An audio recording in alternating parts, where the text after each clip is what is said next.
Saudara-saudariku terkasih, salam sukacita untuk kita semua. Sudah kita memberi senyum hari ini, Jumat 29 Agustus 2025. Gereja memperingati wafatnya Santo Yohanes Pembaptis, seorang martir. Kita awali permenungan kita dengan tanda kemenangan Kristus dalam nama Bapa dan Putra dan Roh Kudus. Amin. Permenungan kita diambil dari Injil Markus bab 6 ayat 17 sampai 29. Sebab memang Herodeslah yang menyuruh orang menangkap Yohanes dan membelenggunya di penjara berhubung dengan peristiwa Herodias, istri Filipus saudaranya, karena Herodes telah mengambilnya sebagai istri. Karena Yohanes pernah menegur Herodes, "Tidak halal engkau mengambil istri saudaramu." Karena itu, Herodias menaruh dendam pada Yohanes dan bermaksud untuk membunuh dia, tetapi tidak dapat, sebab Herodes segan akan Yohanes, karena ia tahu bahwa Yohanes adalah orang yang benar dan suci, jadi ia melindunginya. Tetapi apabila ia mendengarkan Yohanes, hatinya selalu terombang-ambing, namun ia merasa senang juga mendengarkan dia. Akhirnya tiba juga kesempatan yang baik bagi Herodias, ketika Herodes pada hari ulang tahunnya mengadakan perjamuan untuk pembesar-pembesarnya, perwira-perwiranya, dan orang-orang terkemuka di Galilea. Pada waktu itu, anak perempuan Herodias tampil lalu menari, dan ia menyukakan hati Herodes dan tamu-tamunya. Raja berkata kepada gadis itu, "Minta daripadaku apa saja yang kau ingini, maka akan kuberikan kepadamu." Lalu bersumpah kepadanya, "Apa saja yang kau minta akan kuberikan kepadamu, sekalipun setengah dari kerajaanku." Anak itu pergi dan menanyakan ibunya. "Apa yang harus kuminta?"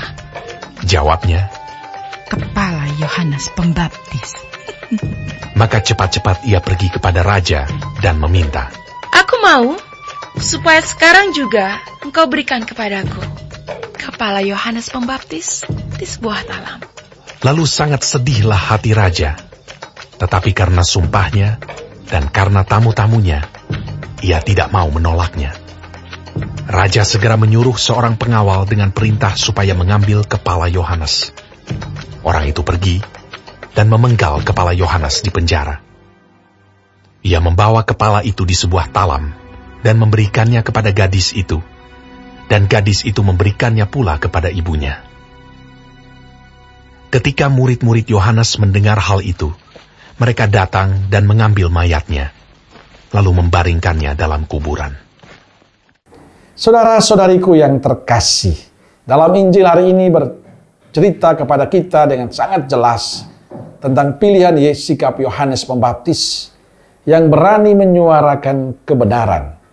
Ia berani menegur Herodes yang mengambil Herodias, istri Filipus saudaranya, menjadi istrinya. Yohanes lantang menyuarakan bahwa tindakan itu tidak benar.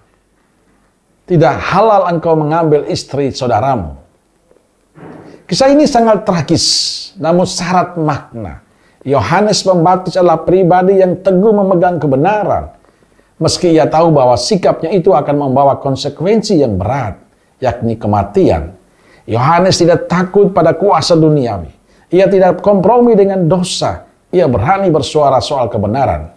Bagi Yohanes, kebenaran harus tetap disuarakan. Kebenaran harus tetap ditunjukkan oleh setiap pengikut Yesus.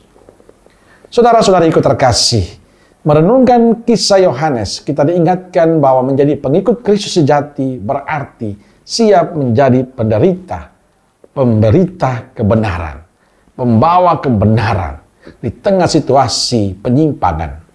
Namun kita juga harus menyadari bahwa menjadi pemberita kebenaran ada harga yang harus dibayar, ada risiko yang harus kita terima. Mungkin kita akan banyak mengalami kehilangan, baik pekerjaan kita, status kita, bahkan diri kita sendiri. Itulah konsekuensi mengikuti Kristus. Tapi percaya kesetiaan kita memperjuangkan kehidupan Kristus dalam kehidupan sekarang ini tidak pernah akan sia-sia. Selalu ada berkat yang kita dapatkan. Tuhan akan mengganjar semuanya itu. Maka tetaplah menjadi murid Yesus yang berani menyuarakan kebenaran. Karena kebenaran akan membawa kita pada kebahagiaan kekal. Jangan pernah takut untuk menyampaikan kebenaran dalam kehidupan kita. Amin.